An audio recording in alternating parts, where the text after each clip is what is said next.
دائما ابدا اللهم صل وسلم وبارك على سيدنا ومولانا محمد طب القلوب ودوائها وعافية الابدان وشفائها ونور الابصار وضيائها وآلہ وصحبہ دائما ابدا۔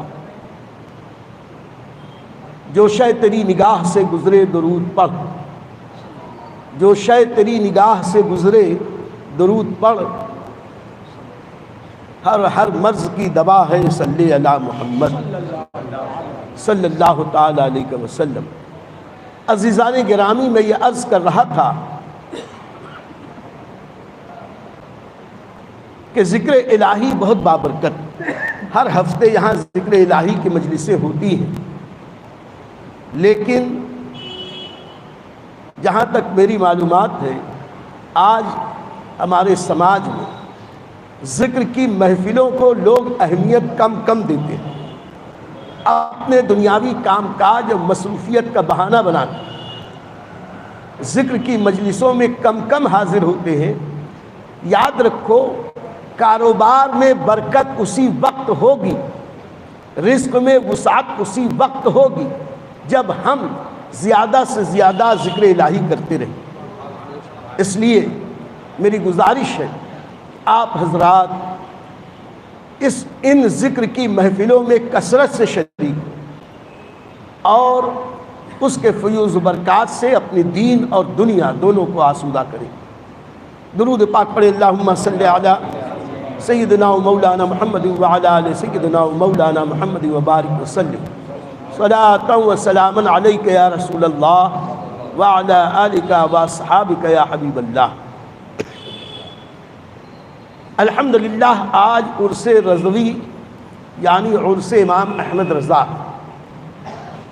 بزرگوں کا عرس جو ہمارے اکابرین نے شروع کیا، اس کا خاص مقصد ہے۔ وہ مقصد صرف یہ نہیں ہے کہ ہم ان کے نام کے ایصال ثواب پر شیرینی، مٹھائی اور کھانے وغیرہ بنائیں، ایصال ثواب کر کے کھا لیں۔ بلا شبہ یہ تو اس کی ایک جزوی فضیلت ہے، لیکن عرس کا اصل مقصد یہ ہے کہ صاحب عرس کی زندگی کے، اس کی سیرت کے واقعات کو سنیں اور سنائیں، تاکہ ہماری زندگی میں بھی ان مبارک زندگیوں کا کوئی اثر دکھائی دے۔ آج بلا کسی تمہید کے میں یہ چاہتا ہوں کہ اعلیٰ حضرت عظیم البرکت امام عشق و محبت سیدی سرکار امام احمد رضا محدث بریلوی علیہ الرحمت والرضوان دوسرے سفر حج کی کچھ باتیں آپ کے سامنے پیش کروں۔ حج کے سفر تو یوں ہی بابرکت، لیکن حج کے سفر میں ہمارے سفر اور اللہ والوں کے سفر میں کیا فرق ہے، ایک تو وہ بات دکھائی دے گی، اور دوسرے یہ کہ ہمیں زندگی کیسے گزارنی چاہیے، اس کے لیے ہمیں نشان منزل بھی ملے گی۔ اور اس کی ابتدا میں یہاں سے کروں کہ ان واقعات کو بتانے کی سب سے بڑی وجہ یہ ہے، امام احمد رضا نے از خود جو اپنے سفر کے حالات کچھ تھوڑے سے بیان کیے ہیں، اس کی وجہ کیا ہے؟ اس کی وجہ یہ کہ ایک دن عصر کی نماز کے بعد حضرت مولانا رحم الہی منگلوری رحمۃ اللہ تعالی علیہ، جو دارالعلوم منظر اسلام کے مدرس دوم تھے، یہ ہمارے سرکار مفتی اعظم ہند کے بھی استاذ معظم، بہت زبردست ذی علم، ذی استعداد، متقی پرہیزگار عالم نبی، فاضل جلیل، انہوں نے بارگاہ اعلیٰ حضرت میں حاضری دی۔ ان کے ساتھ ایک بڑی عمر کے طالب علم تھے جن کا نام تھا عبد النجیب۔ یہ نجیب میاں انتہائی کتب کے طالب علم تھے، بڑی عمر کے تھے۔ وہ اپنے ساتھ ایک کتاب لے کر بارگاہ اعلیٰ حضرت میں حاضر ہوئے۔ اعلیٰ حضرت عظیم البرکت امام عشق و محبت نے ان سے پوچھا کہ میاں کون سی کتاب ہے، کس لیے لائے؟ تو ان لوگوں نے جواب دیا کہ حضور یہ کتاب مجموعہ اعمال ہے، وظیفے کی کتاب ہے، اور اس میں کچھ وہ وظائف ہیں جو تسخیر کے اعمال پر مشتمل ہے۔ تسخیر عملیات ہے کہ دنیا کو کیسے مسخر کیا جائے، لوگوں کو کیسے اپنے قابو میں کیا جائے، کیسے اپنے رکے ہوئے کام بنائے جائیں۔ اس پر امام احمد رضا نے جو جواب دیا، یہی جواب آج کے اس عرس کی مجلس کا تبرک ہے، اس سبق۔ امام احمد رضا محدث بریلوی علیہ رحمت و رضوان نے فرمایا کہ یہ تسخیر کا عمل، رزق کی وسعت کا عمل، کام بنانے کا عمل، یعنی بس کسی صورت ہمارا کام نکلے اس لیے اللہ کو یاد کرنا، اللہ کو اللہ کے لیے یاد کرنا، اللہ کی رضا کے لیے یاد کرنا، یہ زیادہ ضروری۔ اور لوگ ان عملیات کے پیچھے بھاگتے ہیں کہ کون کیسے قابو میں آئے گا، میرا یہ کام کیسے بنے گا، میرا وہ کام کیسے بنے گا۔ فرماتے ہیں کہ میرا اپنا طریقہ کار یہ ہے کہ میں نے زندگی میں کبھی تسخیر کا کوئی عمل نہیں کیا، اپنی دنیاوی کام بنانے کے لیے میں نے کبھی کوئی عمل نہ کیا، بلکہ بھروسہ کیا ان احادیث طیبات اور دعائے نبوی پر جو نبی کریم صلی اللہ علیہ وسلم نے عطا فرما۔ احادیث میں جو دعائیں بتائی گئیں، میں صرف ان دعائے نبوی ہی کو وظیفے میں رکھتا ہوں۔ اس کا نتیجہ یہ ہے کہ مجھے کبھی توجہ بھی نہیں ہوئی کہ میرا یہ کام رکا ہے، یہ وظیفہ کر۔ یہی سبق آج کی پوری تقریر کا ہے کہ ہمیں اللہ کو اللہ کے لیے یاد کرنا چاہیے، اللہ کے راضی کرنے کے لیے کرنا چاہیے۔ مجھے ایک دلچسپ حکایت یاد آئی۔ ایک مجذوب صفت بزرگ گزرے ہیں، حضرت مولانا غوث علی شاہ قلندر پانی پتی رحمۃ اللہ تعالی علیہ۔ یہ ابو علی شاہ قلندر بہت پہلے کے، غوث علی شاہ قلندر یہ بہت بعد کے ہیں، یہ غدر کے زمانے کے، انگریزوں کے زمانے کے۔ غوث علی شاہ قلندر صفت تھے، مزاج میں جذب تھا، جب کبھی کچھ بات کرتے تھے تو ذرا کرخت اور سخت کرتے تھے، لیکن جب بھی کوئی بات کرتے وہ ایسی بات کرتے جس کے اندر واقعی ایک سبق پوشیدہ ہوتا۔ ایک دن ایسا ہوا، ایک صاحب آئے اور آ کر عرض کرنے لگے، حضور روزی میں بڑی تنگی ہے، رزق میں وسعت کا کوئی وظیفہ بتا دے۔ تو حضرت نے از راہ ترحم ان کو ایک وظیفہ بتایا، بہت مختصر سا۔ کہا کہ ہر نماز کے بعد 72 بار یا باسطو پڑھ لیا کرو، ہر نماز کے بعد 72 بار یا باسطو پڑھو۔ انہوں نے کہا حضرت یہ تو بہت مختصر سا چھوٹا سا وظیفہ بڑا کامیاب ہوگا، مجھے بہت اچھا لگا آپ نے اتنا چھوٹا سا وظیفہ بتایا، میری دنیاوی رزق کی تنگی ختم ہو جائے۔ شکریہ ادا کیا، اٹھنے لگے، جانے لگے۔ حضرت نے آواز دے کے بلایا، میاں ذرا سنتے جاؤ۔ آئے، بیٹھنے جب وہ بیٹھ گئے تو پوچھا کہ وظیفہ تو ہم نے بتا دیا، یہ تو بتاؤ تم یہ وظیفہ پڑھو گے کہاں؟ انہوں نے کہا حضرت کہاں پڑھوں گا، مسجد میں نماز پڑھوں گا وہیں کر لوں گا۔ تو اب یہ اپنے ذوق اور مزاج کے مطابق، اگرچہ یہ ناجائز اور حرام اور ممنوع نہیں، لیکن اپنے ذوق کے مطابق وہ یہ کہنے لگے کہ میاں مسجدیں تو اللہ کی رضا کے حصول کے لیے ہیں، اور اس میں بیٹھ کر تم دنیا کے لیے، دنیا حاصل کرنے کے لیے وظیفہ پڑھو۔ میں یہ کہتا ہوں وظیفہ پڑھنا ہی ہے تو جاؤ اپنے گھر میں، اپنے کسی اور مقام پر، وہاں جا کر یہ وظیفہ پڑھو۔ مسجد میں آؤ تو صرف یہ مقصد ہو کہ اللہ راضی ہو۔ یہ ہے اللہ والوں کا اخلاص۔ خیر اعلیٰ حضرت عظیم البرکت بھی یہی فرماتے ہیں کہ میں تو اپنے ہر کام کے بننے کے لیے عاملین کے بتائے ہوئے وظیفے کی بجائے ان احادیث طیبات کی دعاؤں کو اپنے وظیفے میں رکھتا ہوں کہ جو حضور اکرم صلی اللہ علیہ وسلم نے مختلف مواقع پر اپنے صحابہ کو تلقین فرمائے. اور ظاہر سی بات ہے نبی کریم کا بتایا ہوا وظیفہ اور صحابہ کرام کو عطا کیا گیا وظیفہ، اس سے بڑھ کر اب اور کوئی وظیفہ نہیں ہو سکتا جو میں اور آپ ایک دوسرے کو بتائیں. اس لیے اعلیٰ حضرت عظیم البرکت نے یہ ارشاد فرمایا کہ میرا بھروسہ تو ان احادیث طیبات پر ہے، اور پھر اسی کے ضمن میں فرمایا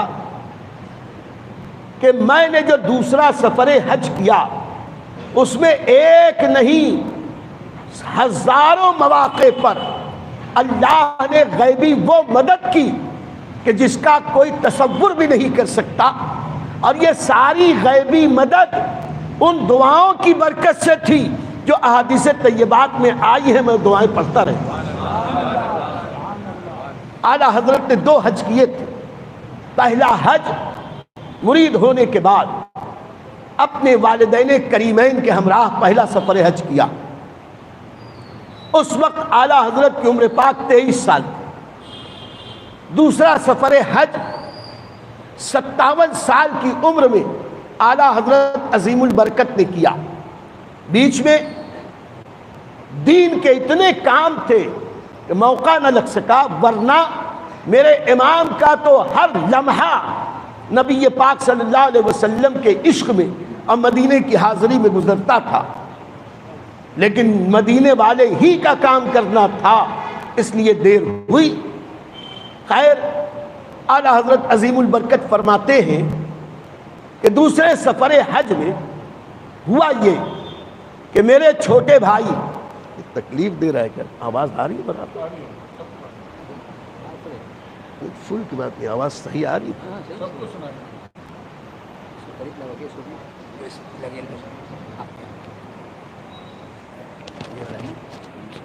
آپ کو پتہ کون سا ہے؟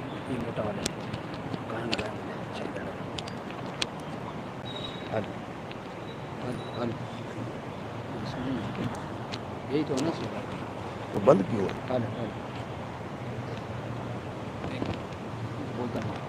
Hello hello hello hello hello آواز ہی نہیں بند، مائک ہی بند. درود پاک پڑھے. اللہم صلی علی سیدنا و مولانا محمد وعلی آل سیدنا و مولانا محمد وبارک وسلم. صلاۃ و سلام علیک یا رسول اللہ وعلی آلک و صحابک یا حبیب اللہ. الحمدللہ. میں عرض یہ کر رہا تھا کہ اعلیٰ حضرت عظیم البرکت نے اپنا پہلا حج 23 سال کی عمر میں والدین کریمین کے ساتھ کیا. دوسرا حج عمر کا 57واں سال ہے. نبی کریم رؤوف الرحیم صلی اللہ علیہ وسلم کی محبت، ان کا عشق، ان کی یاد میرے امام کے دل میں اور زیادہ کروٹیں بدلنے لگی. فرماتے ہیں کہ اس سال میرے چھوٹے بھائی ننھے میاں یعنی حضرت مولانا محمد رضا خان صاحب علیہ رحمت و رضوان، وہ اور میرے بڑے صاحبزادے مولانا حامد رضا خان گھر کی مستورات کے ساتھ حج کے ارادے سے نکلے. مولانا حسن رضا خان منجھلے بھائی وہ بھی چاہ رہے تھے جانا، لیکن ان کا ارادہ یہ تھا کہ میرے کچھ کام ہیں، میں اگلے سال جاؤں. فرماتے ہیں کہ میں اپنے بھائی اور بیٹے کو حج کے سفر پر روانہ کرنے کے لیے بریلی سے لکھنؤ تک گیا. لکھنؤ میں ان کو ٹرین سے رخصت بمبئی کے لیے رخصت کرنے کے بعد میں واپس بریلی آیا.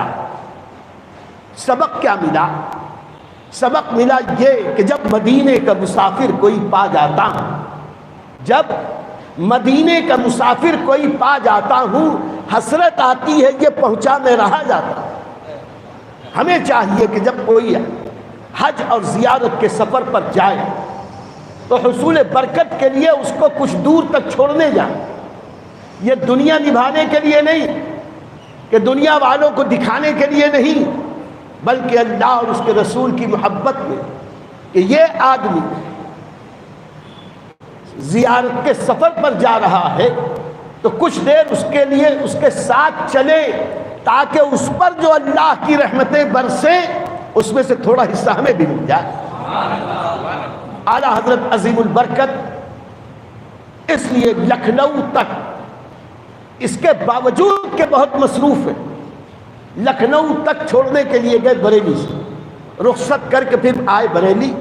فرماتے ہیں لیکن آنے کے بعد ذہن میں ایک انتشار، یاد مدینہ، سرکار کی یاد، ایسا ذہن منتشر، دل میں ایک بے قراری، ایک الجھن، ہر وقت لو لگی ہے، لگن لگی ہے، مدینہ مدینہ مدینہ مدینہ۔ لیکن کہتے ہیں کہ دل میں تو آئی کہ یہ بات کہ مدینے جاؤں، لیکن سب سے مشکل مرحلہ یہ تھا کہ اور ساری مشکلات تو حل ہو جائیں، لیکن میری والدہ ماجدہ جو ابھی حیات ہیں، اگر وہ اجازت نہ دیں گی تو میں کیسے حج کے لیے جاؤں؟ اس کی تفصیل تھوڑی دیر کے بعد عرض کروں گا۔ فرماتے ہیں کہ پہلا سفر حج جو میں نے والدین کے ساتھ کیا، واپسی میں سمندر میں طوفان آیا، 3 دن تک باد مخالف چلی، اتنی خطرناک ہوا کہ 3 دن تک ہمارا جہاز بھنور میں پھنسا رہا، پریشان ہو گئے، لوگوں نے اپنے اپنے کفن باندھ لیے کہ مر جائیں گے تو کوئی کفن بھی نصیب نہ ہوگا، کیونکہ جہاز ڈوبے گا، سب کے سب مر جائیں۔ لوگوں نے کفن باندھ لیے۔ فرماتے ہیں کہ تیسرے دن میری والدہ ماجدہ نے گھبرا کر بے چینی کے اظہار کرتے ہوئے مجھ سے کہا، امن میاں ہول آتا۔ پیار سے امن میاں ان کے گھر والے کہا کرتے تھے کہ امن میاں مجھے ہول آتا ہے، گھبراہٹ ہوتی ہے۔ اعلیٰ حضرت فرماتے ہیں ماں کی گھبراہٹ کو دیکھ کر میں نے کہا، امی جان آپ ہرگز نہ گھبرائیں، خدا کی قسم یہ جہاز نہ ڈوبے گا، خدا کی قسم یہ جہاز نہ ڈوبے گا۔ بیٹے کی اس بات سے ماں کو اطمینان ہوا، لیکن کہتے ہیں کہ پھر میرے دل میں کچھ دھکڑ پکڑ شروع ہوئی کہ میں نے قسم تو اللہ کے نام کی کھا دی، یہ جہاز نہ ڈوبے گا، لیکن اگر کچھ ہو گیا تو کیا؟ کہتے ہیں ایسے وقت میں جب انسان کو کوئی آسرا اور چارہ نہ رہے، ایک ہی در ہے خدا کا در۔ میں نے اپنا ہاتھ اٹھائے، اپنے ہاتھ اٹھا کے اللہ سے عرض کی، اے پروردگار عالم، میں نے قسم صرف اس لیے کھائی کہ تیرے حبیب نے فرمایا تھا کہ جو جہاز میں بیٹھ کر یہ دعا پڑھ لے گا، بسم اللہ مجریہ و مرساہا ان ربی لغفور الرحیم، وہ جہاز کبھی نہ ڈوبے گا۔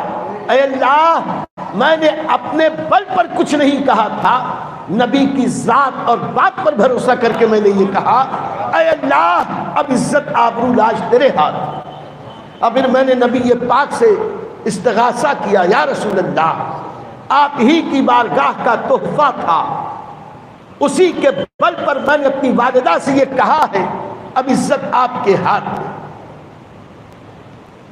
فرماتے ہیں کہ ابھی 2 گھڑی نہ بیتی تھی، الحمدللہ وہ باد مخالف ختم ہو، موافق ہوا چلنے لگی، طوفان ختم ہوا، پورا جہاز خطرے سے باہر ہوا، جہاز واپس بمبئی کی طرف آنے لگا۔ والدہ ماجدہ جو 3 دن ان تکلیفوں میں گزاری تھی، اس کا نتیجہ یہ ہوا کہ جب بریلی شریف ہم لوگ پہنچے، گھر میں جیسے ہی داخل ہوئے تو حضور اعلیٰ حضرت کی والدہ اپنے بیٹے امام احمد رضا سے کہتی ہے امن میاں الحمدللہ ہم نے حج فرض ادا کر دیا، اور حج زندگی میں ایک بار فرض ہے، اب میرے جیتے جی کبھی حج نفل کے لیے مت جاؤ۔ اب جانے کس کیفیت میں انہوں نے کہہ دیا، اور یہ کوئی غیر شرعی بات بھی نہ تھی، حج فرض ادا ہو گیا، ماں کی ممتا کا میری جیتے جی نہ جانا۔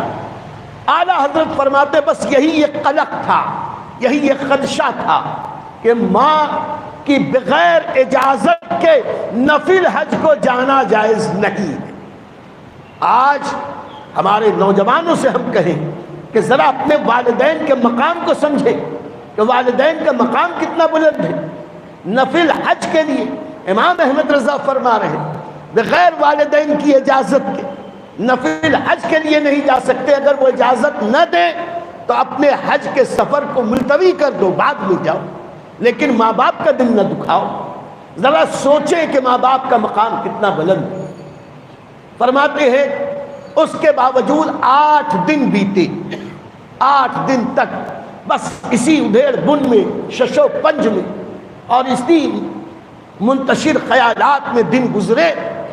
اچانک میں نے ایک دن اپنے خادم سے کہا فوراً ریلوے اسٹیشن جاؤ، ابھی بریلی کے ریلوے اسٹیشن پر جا کر آج ہی رات کی 10 بجے والی ٹرین جو یہاں سے بمبئی کے لیے جاتی ہے، آگرہ ہوتے ہوئے وہ ٹرین جاتی ہے، اس ٹرین سے 2nd کلاس کا ایک ڈبہ ریزرو کر دو، ایک کمرہ۔ اب آپ یہ سوچیں کہ اعلیٰ حضرت عظیم البرکت نے، خوشحال تو تھے، زمیندار تھے، اللہ نے دیا تھا، یہ 2nd کلاس کا ڈبہ یعنی اس زمانے میں ذرا آرام اور آسائش والوں ہی کے استعمال میں تھا، اتنی مہنگے ڈبے ریزرو کرانے کی ضرورت کیا؟ تو مان فرماتے ہیں اس لیے کہ تیسرے درجے میں بھیڑ اتنی زیادہ ہوتی ہے کہ نمازوں کو تکلیف ہوتی ہے، نمازوں کے لیے تکلیف ہوتی ہے۔ میں یہ چاہتا ہوں کہ یہاں سے پورے سفر میں نماز کے لیے کوئی تکلیف نہ ہو، ہر نماز اس کے وقت پر ادا کی جا سکے۔ یعنی اگر آرام و آسائش کی طلب بھی ہے تو اپنے نفس کے لیے نہیں ہے، اللہ اور رسول کی فرما برداری کے لیے۔ فرماتے ہیں کہ عصر کے بعد وہ صاحب گئے، پہنچتے پہنچتے مغرب ہوئی۔ وہاں جب پہنچ کر اسٹیشن ماسٹر اور ٹکٹ کلیکٹر سے کہا کہ آج کی رات 10 بجے کی جو میل یہاں سے جاتی ہے بمبئی کی طرف، اس میں ایک ڈبہ 2nd کلاس کا ریزرو کر دیا جائے۔ وہ کہنے لگے آج ابھی 10 بجے، آج تو نہیں ہو سکتا۔ ریزرویشن کا اصول یہ ہے آپ کو 24 گھنٹہ پہلے اطلاع دینی تھی، ہاں کل کی رات کا ہو جائے گا۔ وہ کہنے لگے کہ نہیں، ہمارے حضرت نے تو آج ہی کا کہا ہے، پوچھ کے آتا ہوں اگر کل کے لیے راضی ہو۔ اعلیٰ حضرت فرماتے ہیں کہ وہ وہاں سے واپس چلے، ابھی ریلوے اسٹیشن سے باہر بھی نہ ہوئے تھے کہ ایک ریلوے کا آفیسر آ گیا، ٹکٹ کا کلیکٹر وہ بھی تھا، آ کے کھڑا ہوا، کہنے لگا خیریت تو ہے؟ آپ کے چہرے سے پریشانی ظاہر ہو رہی۔ کہا کہ ابھی حضور اعلیٰ حضرت نے ریل کا ایک ڈبہ ریزرویشن کے لیے کہا کہ آج ہی کی رات ریزرو کرنا ہے، اور اسٹیشن ماسٹر کہہ رہے کہ اب نہیں ہو سکتا، کل کی ٹکٹ بک ہوگی۔ وہ کہنے لگا ٹھیک ہے کوئی بات نہیں، میں کرتا ہوں، چلو۔ وہاں گیا اور جا کے اس نے کچھ اپنے طور پر جو بھی بات اس نے اپنے طور پر بات کی۔ الحمدللہ مغرب کے بعد اسی دن کی رات کی 10 بجے والی ٹرین بک ہو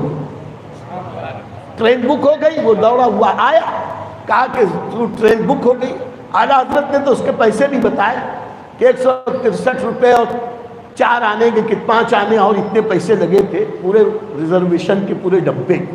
خیر میں مختصر میں عرض کروں، آیا خبر دی اعلیٰ حضرت کے دل میں تو اب عشق مدینہ، عشق راہ مدینہ۔ فرماتے ہیں کہ ہم نے جلدی سامان تیار کر لیا۔ آپ سوچیں عصر سے عشاء کے بیچ کتنا وقت ہوتا اور سامان تیار ہی نہیں ہوا. فرمایا اول وقت میں ہم نے عشاء کی نماز بھی پڑھ لی اور سامان سواریوں پہ لدوا دی. جب سب سامان لد گیا کہتے اب ایک ہی بات تھی, ایک ہی منزل طے کرنی تھی, والدہ ماجدہ سے اجازت لینا. فرماتے ہیں کہ میں لرزتا کانپتا ڈرتا ہوا جھجکتا ہوا اندر زنان خانے میں گیا. والدہ ماجدہ کے کمرے میں دیکھا کہ امی جان پوری چادر اوڑھے ہوئے آرام فرما رہی. فرماتے ہیں میں گیا, اپنی آنکھیں بند کی, والدہ ماجدہ کے قدم تھامے اور اس پہ اپنا سر رکھ دیا. والدہ ماجدہ گھبرا گئی, کبھی ایسا تو ہوا نہ تھا.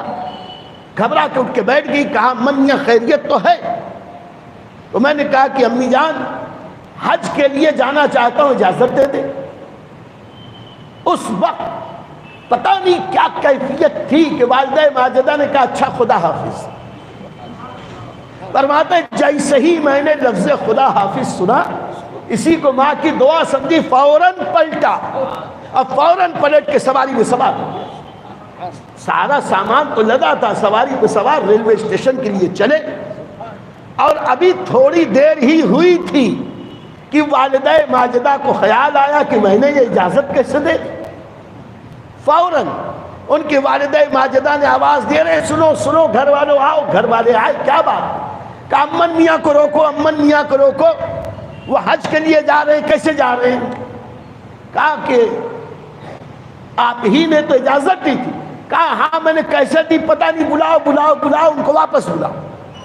لیکن میاں اب تو تیر کمان سے نکل چکا تھا, اب کون ہو جاتا اعلیٰ حضرت تک پہنچانے. بس ایسا ہوا کہ ادھر اعلیٰ حضرت چلے, والدہ کی بات پر عمل کرنے کے لیے کچھ لوگ پیچھے سے آئے بھی, لیکن حضرت اسٹیشن بھی پہنچے, ٹرین میں سوار ہوئے, ٹرین چلی. اعلیٰ حضرت فرماتے ہیں یہ جو آسانیاں ہوئی تھیں, یہ آسانیاں صرف اس لیے ہوئی تھیں کہ میں نے دعائے نبوی پہ بھروسہ کیا, کبھی دنیا کے لیے اپنے لیے کوئی وظیفہ نہ کیا. نبی کریم نے جتنے وظیفے بتائے میں نے وہ وظیفے پہ عمل کیا, اللہ نے آسانیاں فراہم کی. فرماتے ہیں اب دیکھیے کتنی آسانیاں ہو رہی. فرماتے ہیں کہ ہمارا میل, ہماری جو ٹرین تھی وہ آگرہ پہنچی. آگرہ پہنچتے ہی وہاں سے بمبئی کے لیے جو آگرہ میل جاتا تھا, ہمارا ڈبہ کاٹ کے اس میں لگنا تھا, لیکن ہمارا ڈبہ کاٹ کے دور کھڑا کر دیا گیا. اب دور جب کھڑا کر دیا گیا, ہم نے ذمہ داروں سے, اسٹیشن ماسٹر وغیرہ سے پوچھا کہ ہمارا ڈبہ دور کیوں کر دیا گیا. کہا کہ آپ کی جو ٹکٹ ہے وہ آگرہ میل کی ٹکٹ نہیں تھی, اس کی ٹکٹ مہنگی ہوتی. اب آپ کو سادھارن ٹرین سے بھیجیں گے, پیسنجر ٹرین سے. اعلیٰ حضرت فرماتے ہیں انا للہ و انا الیہ راجعون. اب یہ تو وہ ٹرین چلی گئی, زیادہ پیسہ دے کے جانا ہوتا تو چلے جاتے, لیکن ٹرین بھی چلی گئی, پیسنجر سے جائیں گے, پیسنجر تو یہ گھچو گھچو گھچو گھچو جائے گی, دیر ہو جائے. فرماتے ہیں لیکن کیا کرنا, آنے دو یا ڈبو دو, آنے دو یا ڈبو دو, اب تو تمہاری جانب کشتی تمہیں پہ چھوڑی, لنگر اٹھا دیے.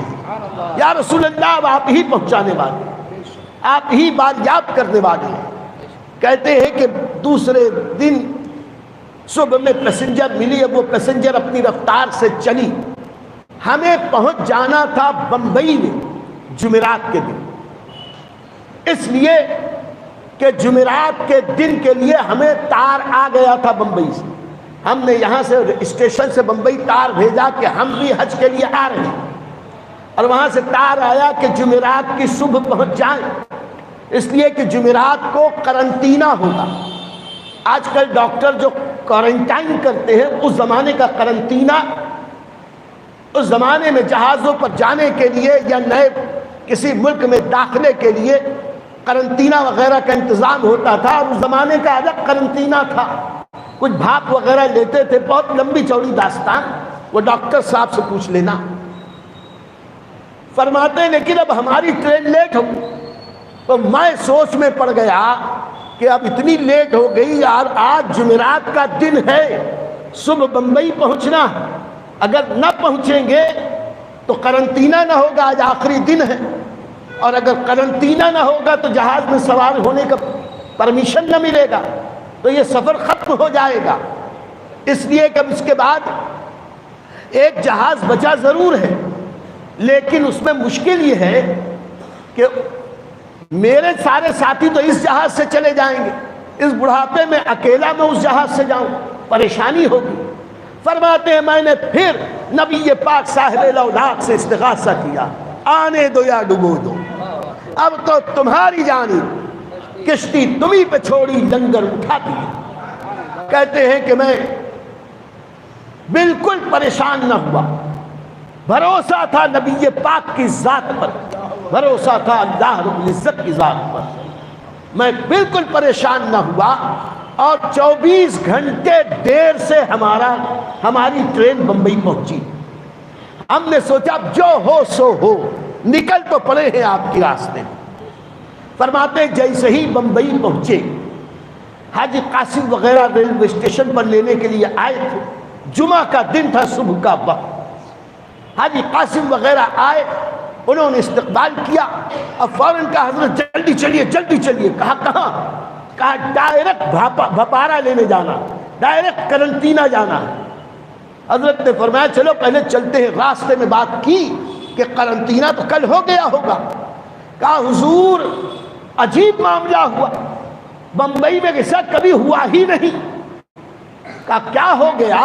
کہا حضور یہ ہوا کہ کل ڈاکٹر آئے تھے، بھپارا دے رہے تھے، مریضوں کا جو کچھ ٹریٹمنٹ کرنا تھا کر رہے تھے، آدھے لوگوں کا قرنطینہ ہو گیا۔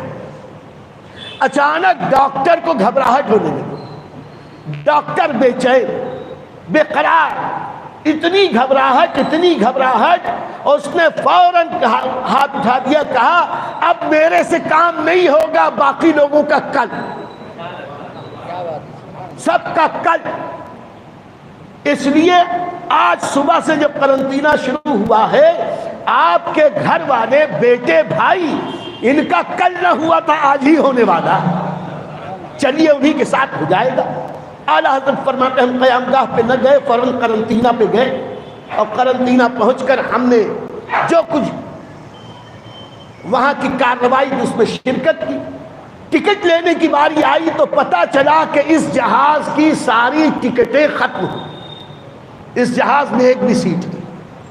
پھر میں پریشان، یہ سوچ کر کہ پھر میرے گھر والے تو سب پہلے جہاز سے جائیں، اب کچھ دن رک کے دوسرے جہاز سے میں جاؤں، لیکن کریں کیا؟ دوسرے جہاز میں بھی ایک ہی ٹکٹ باقی تھی۔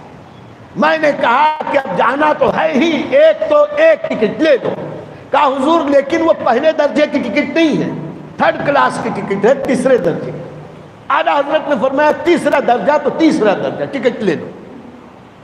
ٹکٹ تیسرے درجے کی لے لی۔ ٹکٹ لینے کے بعد اعلیٰ حضرت عظیم البرکت کے دل میں خیال آیا، یا کسی اور کے دل، کہ ٹکٹ تو لے لی ہے، یہ دوسرے جہاز سے جائیں گے، تلاش کریں کہ اس جہاز میں کوئی ایسا انسان مل جائے جو اکیلا ہو، اور وہ یہ ٹکٹ تبدیل کر کے چند دن بعد دوسرے جہاز سے جانے کے لیے تیار ہو جائے۔ کہنے لگے کہ ہمارے متعلقین تلاش کرنے لگے، اللہ کی شان کہ بریلی کے قریب بہیڑی نام کی ایک بستی، تو بہیڑی کے ایک حاجی صاحب اکیلے تھے، اور ان کا ٹکٹ بھی تیسرے درجے کا تھا۔ ان سے کہا گیا کہ کیا آپ اعلیٰ حضرت سے ٹکٹ بدل لیں گے تو آپ اکیلے ہیں، آپ کو تو ایسے بھی اکیلے جانا ہے ویسے بھی، اور اعلیٰ حضرت ہیں تو بوڑھے آدمی ہیں، یہ دوسرے اپنے گھر والوں کے ساتھ چلے جائیں۔ انہوں نے کہا اس سے بڑھ کے کیا خوشی ہوگی کہ اعلیٰ حضرت کے کام میں میری ذریعہ آسانی ہو، مجھ کو کوئی پریشانی نہیں۔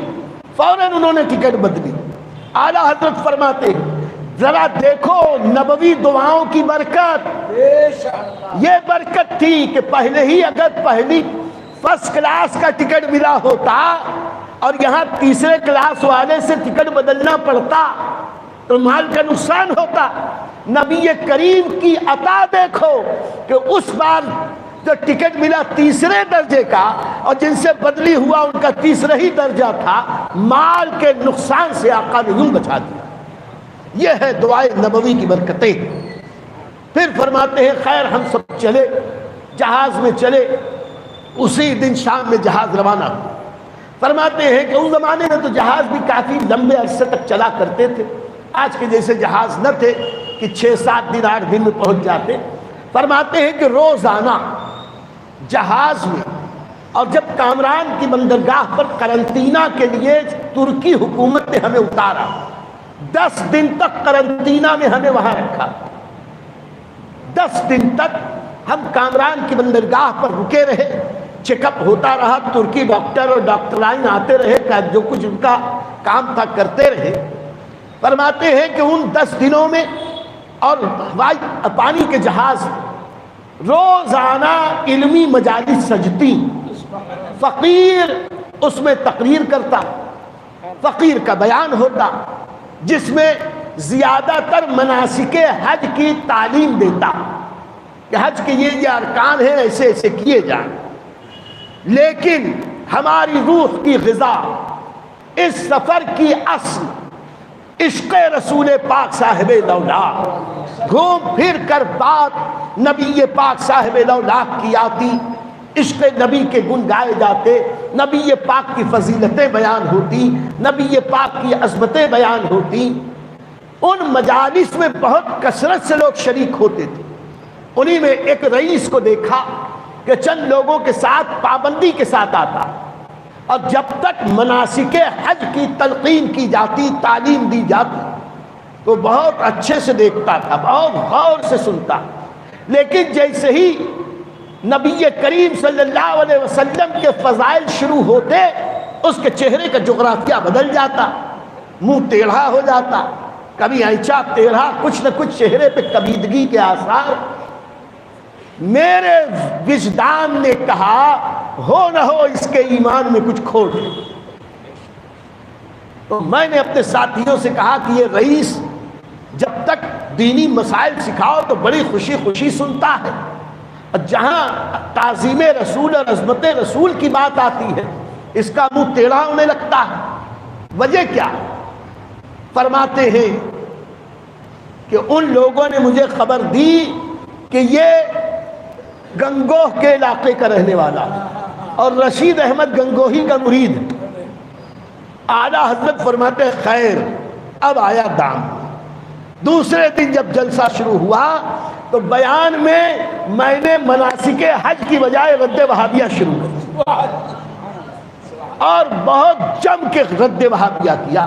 اور پھر امام احمد رضا کی زبان ہو اور رد وہابیہ، وہ رضا کے نیزے کی مار ہے کہ عدو کے سینے میں غار ہے، کسے چارہ جوئی کا وار ہے کہ یہ بار بار سے پار۔ فرماتے ہیں الحمدللہ میں نے تو جب کہ رد وہابیہ کیا، درمیان ہی میں وہ خبیث اٹھ کے چلا گیا، اور پھر دوسرے دن سے وہ ہماری مجلس میں نہیں آیا۔ اب میں نے بھی کہا خسکم جہاں پاک، یہ ناپاک ہماری پاک مجلس میں آئے، اس سے اچھا ہے کہ تو دور ہی دور رہے۔ خیر فرماتے ہیں کہ ہم لوگ کامران کے بندرگاہ پہ اترے۔ یہ عدن کے بعد کامران کے بندرگاہ پہ قرنطینہ ہوا۔ اس میں حضرت نے یہ بھی لکھا کہ بمبئی میں بھی قرنطینہ ہوتا تھا، لیکن بمبئی کا قرنطینہ جس علاقے میں ہوتا تھا وہاں کے جو ہندو کام کاج کرنے والے ذمہ دار تھے وہ حاجیوں کو بہت ستاتے تھے، ان پر سختی کرتے، باہر مت جاؤ، ادھر مت جاؤ، یہ مت کرو، وہ مت کرو۔ اس کے برخلاف ترکی کے جتنے کارندے تھے وہ اہل محبت حاجیوں سے اتنی محبت کرتے، اتنی محبت کرتے، اتنا خیال رکھتے تھے کہ ہمارے بعض ساتھیوں نے کہا حج کا دن قریب ہے، اگر دن قریب نہیں ہوتا تو کسی بہانے 2-4 دن اور یہاں رہ جاتے اور یہاں اور ذرا آرام کرتے، حج اٹھاتے؟ اعلیٰ حضرت نے فرمایا نہیں کوئی بات نہیں، چلو۔ فرماتے وہ اتنے نرم دل تھے کہ ہماری فرودگاہ سے، قرنطینہ کے مقام سے 1 میل دور سنا کہ ایک بزرگ کا مزار ہے۔ تو میں نے ترکی ڈاکٹر سے کہا کہ سنا ہے یہاں ایک بزرگ کا مزار ہے، اگر اجازت ہو تو ہم وہاں جا کے حاضری دیں، ہمیں کچھ فیوز و برکات لے لیں۔ ڈاکٹر نے کہا کہ ٹھیک ہے آپ کو اجازت جائیے، یعنی اتنی نرمی کہ قرنطینہ میں انہیں جانے کی اجازت دی۔ پھر پوچھا کہ اچھا یہ بتاؤ کہ آپ اکیلے جائیں گے؟ کہا نہیں، میرے ساتھ 10-12 لوگ، تم 10-12 تھے، سب کو اجازت دیں۔ اعلیٰ حضرت فرماتے ہم لوگ گئے، زیارت کی اور بڑے ہی اطمینان و سکون کے ماحول سے واپس آئے۔ اب کل آخری دن تھا اور دوسرے دن آخری جانچ کر کے جہازوں میں پھر سوار ہونا، تقریباً 2.5-3 میل دور ساحل سمندر سے یہ قرنطینہ کا مقام تھا۔ فرماتے ہیں کہ رات ہوئی اور ایک عجیب ہوا یا بلا یا وبا شروع ہوئی۔ جتنے لوگ تھے سب کے درد شکم کا عارضہ ہوا، سب کے پیٹ میں درد، مروڑ، اسی کے ساتھ ساتھ اسہال یعنی جلاب شروع ہو گئی۔ فرماتے ہیں کہ مجھے درد تو نہ ہوا لیکن 5 بار مجھے بھی اجابت کے لیے جانا پڑا۔ رات بھر ہم اسی میں مبتلا رہے، دوائیں بھی کھائی لیکن جو ساتھ میں لے گئے تھے کچھ فائدہ نہ ہوا۔ صبح ہوئی، وہی اسہال، ایک کے بعد ایک دوڑے بھاگے سب جا رہے ہیں اس اجابت کے لیے، اسہال پہ اسہال، یہاں تک کہ محمد رضا خان صاحب کہنے لگے کہ بھائی جان اب ڈاکٹر کے وقت آنے کا وقت ہوا چاہتا، ڈاکٹر کو یعنی حکیم کو بتا دینا چاہیے کہ ہمیں یہ عارضہ ہے، ہم سب بیمار پڑ گئے۔ اعلیٰ حضرت فرمانے لگے کہ ارے اگر ہم انہیں بتا دیں گے تو یہ ہمیں جہاز میں بیٹھنے نہیں دیں گے، اور بیٹھنے نہ دیں گے تو اب وقت اتنا تنگ ہے کہ ہم حج سے محروم ہو جائیں گے، اتنی ساری محنت مشقت یہ سب بیکار جائے گی۔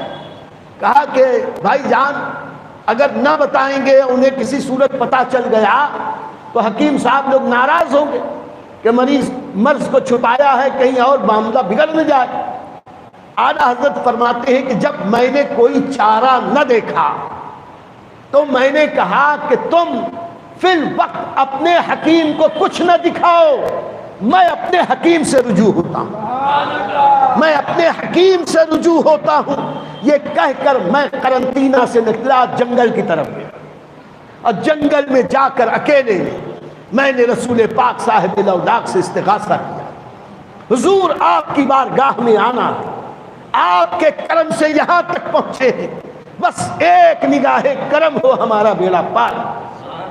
فرماتے ہیں میں نے نبی کریم کی بارگاہ میں استغاثہ کیا اور وسیلہ پیش کیا، میرے پیر دستگیر محبوب سبحانی سرچشمہ رحمانی میرا محی الدین سیدنا شیخ عبد القادر جیلانی بغدادی علیہ رحمت و رضوان کا۔ فرماتے ہیں میں نے غوث پاک کا وسیلہ پیش کیا اور غوث پاک سے بھی عرض کی کہ حضور تیرے ہاتھ میں ہاتھ ہم نے دیا ہے، تیرے ہاتھ ہے لاج یا غوث اعظم۔ یہ شعر اس وقت میں نے پڑھا، اعلیٰ حضرت نے نہیں نقل کیا۔ اعلیٰ حضرت نے استغاثہ کیا غوث پاک کی بارگاہ میں، جنگل میں اکیلے میں رو رو کے دعائیں کی۔ پتہ کیا چلا کہ دعا دنیا کے سامنے دکھا کے بھو بھو رونے سے نہیں قبول ہوتی، دعا میں اخلاص ہو، ریا نہ ہو، دکھاوا نہ ہو، تنہائی میں اکیلے میں رات کے وقت جب کوئی نہ دیکھے، دنیا سو رہی ہو، تم رو رہے ہو تو انشاءاللہ اللہ کی رحمتیں تمہاری طرف متوجہ ہوں۔ خیر فرماتے ہیں کہ میں ابھی وہاں کھڑے ہو کے رو ہی رہا تھا اور ارادہ کیا کہ تب دل کو کچھ اطمینان سا ہو چلا، طبیعت ہلکی ہوئی، اچانک میری نگاہ پڑی کچھ دور تو دیکھا کہ سامنے سے حضرت علامہ سید غلام جیلانی قادری رزاقی مدظلہ العالی تشریف لا رہے ہیں۔ اب آپ پوچھیں گے کہ یہ مولانا غلام جیلانی سید غلام جیلانی قادری رزاقی کون ہے؟ اعلیٰ حضرت آگے تحریر فرماتے ہیں کہ یہ بارہ بنکی ضلع کے دیہات بانسا شریف سیدنا شاہ عبد الرزاق بانسوی کے سجادہ نشین، یہ سید زادے ہیں، ان کا خاندان غوث پاک کی اولاد ہے، خانقاہ قادریہ بانسویہ رزاقیہ کے یہ سجادہ نشین ہیں۔ میں نے جب انہیں دیکھا تو دراصل ہوا یہ تھا کہ جب ہم بمبئی جس جہاز میں چڑھے تھے اسی جہاز میں ان سے بھی ملاقات ہو گئی تھی، یہ بھی حج کے لیے آ رہے تھے، تو جہاز میں تو اچھی خاصی میل ملاقات ہوئی تھی۔ جب شاہ عبد الرزاق بانسوی کو دیکھا، یہاں میں یہ بھی عرض کر دوں، حضور اعلیٰ حضرت عظیم البرکت کو سلسلہ قادریہ رزاقیہ میں بھی خلافت حاصل، اور یہ سلسلہ قادریہ رزاقیہ جو بانسا شریف سے آیا، بانسا سے مسولی آیا، مسولی سے مارہرے گیا، مارہرے سے حضور اعلیٰ حضرت کی خدمت میں آیا۔ تو فرماتے ہیں کہ جب میں نے حضرت مولانا سید غلام جیلانی قادری رزاقی کو دیکھا، میں نے اسے فعال حسن سمجھا کہ ابھی غوث پاک سے میں نے التجا کی، غوث پاک کے شہزادے سامنے آئے، ان کا دیدار ہو گیا۔ فرماتے ہیں میں سمجھ گیا کہ میرا بیڑا پار ہو گیا۔ فرماتے ہیں کہ میں جب اپنی قیام گاہ پہ قرنطینہ پہنچا تو الحمدللہ ہمارے جتنے بھی لوگ تھے ان سب نے کہا کہ درد کہاں گیا پتہ نہیں، اور اس حال کا تو نام و نشان نہیں۔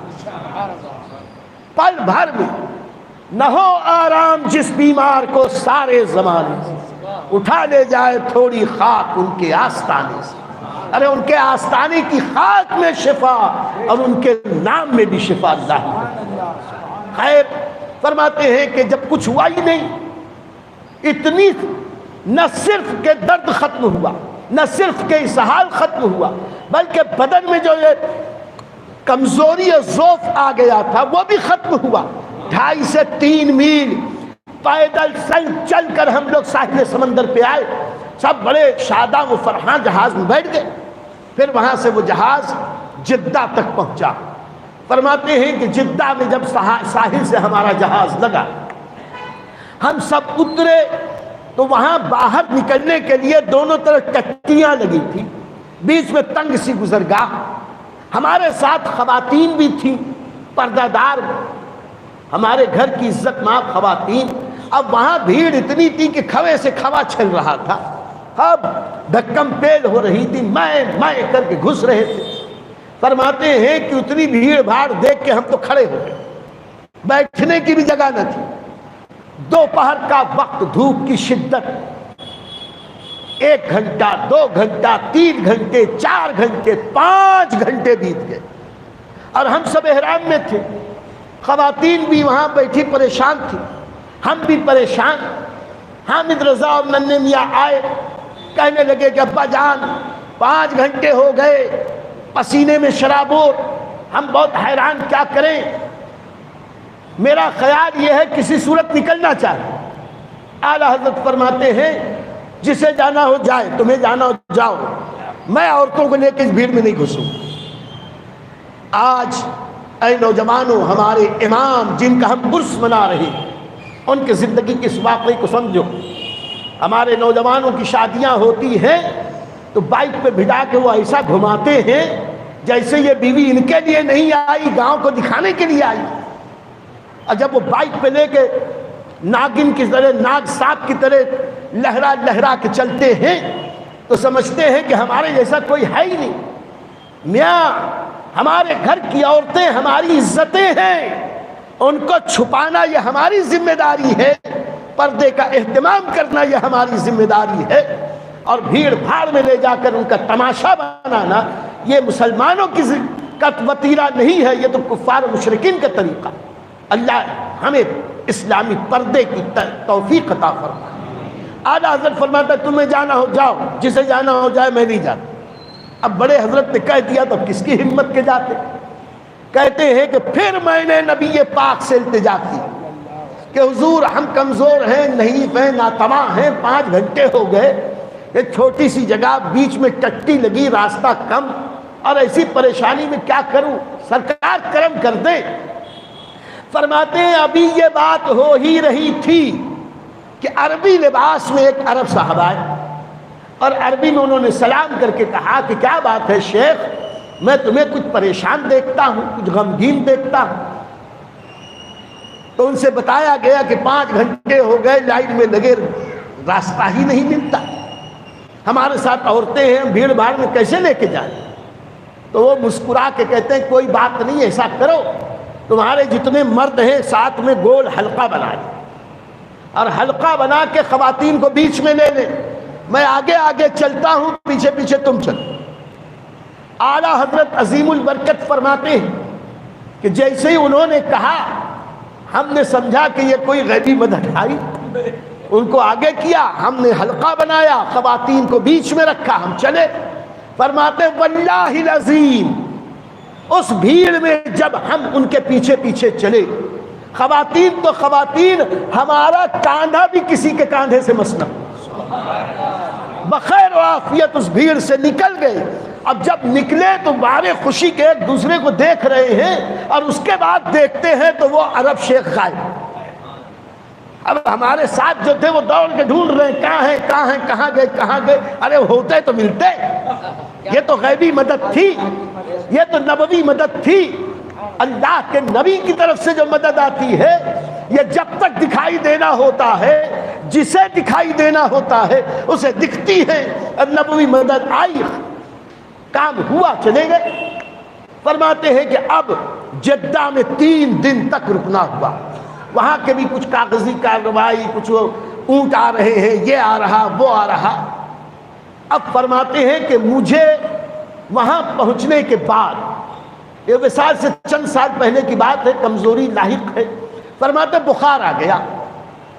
اب جب کبھی مجھ فقیر کو بخار آتا تو میری کیفیت یہ ہوتی ہے کہ بخار میں ٹھنڈ بہت لگتی ہے، اتنی سردی لگتی ہے کہ کئی کمبل اوڑھنے پڑتے ہیں، اور وہاں جدہ میں ہم کو پوری رات کھلے میدان میں گزارنا تھی کہ یہیں سے کل روانہ ہونا۔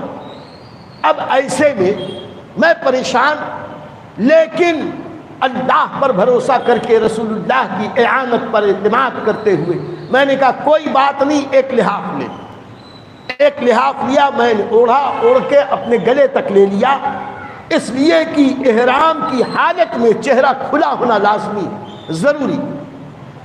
فرماتے رات بھر میں وہیں سویا رہا، کوئی تکلیف نہ ہوئی، اور الحمدللہ جب میری صبح آنکھ کھلی تو میرا لحاف میرے گلے سے سرے منہ تجاوز نہ کیا تھا، جہاں تھا وہیں رکا رہا، کوئی تکلیف نہ ہوئی۔ اور وہاں سے پھر الحمدللہ ہم مکہ مکرمہ پہنچے۔ مکہ مکرمہ پہنچنے کے بعد تو فرماتے ہیں کہ اب مکے میں پھر بخار، اب بالکل 8 تاریخ یا 7 یا 8 ذی الحج آ گئی، اب بخار اتر نہیں رہا۔ میں نے نبی کریم کی بارگاہ میں استغاثہ کیا، یا رسول اللہ صلی اللہ علیہ وسلم حج کے لیے آئے ہیں، حج کے ارکان شروع ہونے والے ہیں، یہ کل ہی سے حج کے ارکان شروع ہونے والے ہیں، اور بخار، ذوف، ناتوانی، کمزوری، یہ سب کا حال، یہ حضور کرم فرمائیں، حضور مدد فرمائیں۔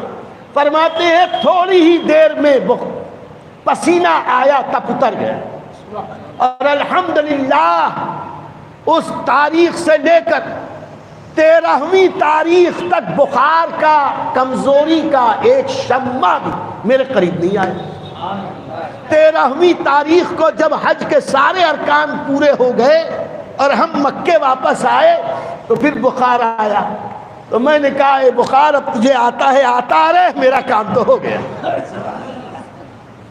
اس کے بعد بھی بہت ساری باتیں بتائی ہیں، اب آج کی تقریر یہیں پر ختم، لیکن یہ سمجھانا مقصود ہے اعلیٰ حضرت نے یہ جو تفصیلات بیان کی کس لیے، تاکہ اپنے ماننے والوں کو یہ سبق دے کہ اپنے مال و دولت پہ بھروسہ مت کرو، اپنی عقل پر بھروسہ مت کرو، اپنی ذہانت پر بھروسہ مت کرو، اپنے خاندان کے طاقت و قوت پر بھروسہ مت کرو، اپنے عہدے پر ناز مت کرو، کسی کے کچھ کام نہیں آ سکتا، طاقت اگر کسی کی ہے تو اللہ رب العزت، لا حول ولا قوت الا باللہ، وہی ہوتا ہے جو اللہ چاہتا۔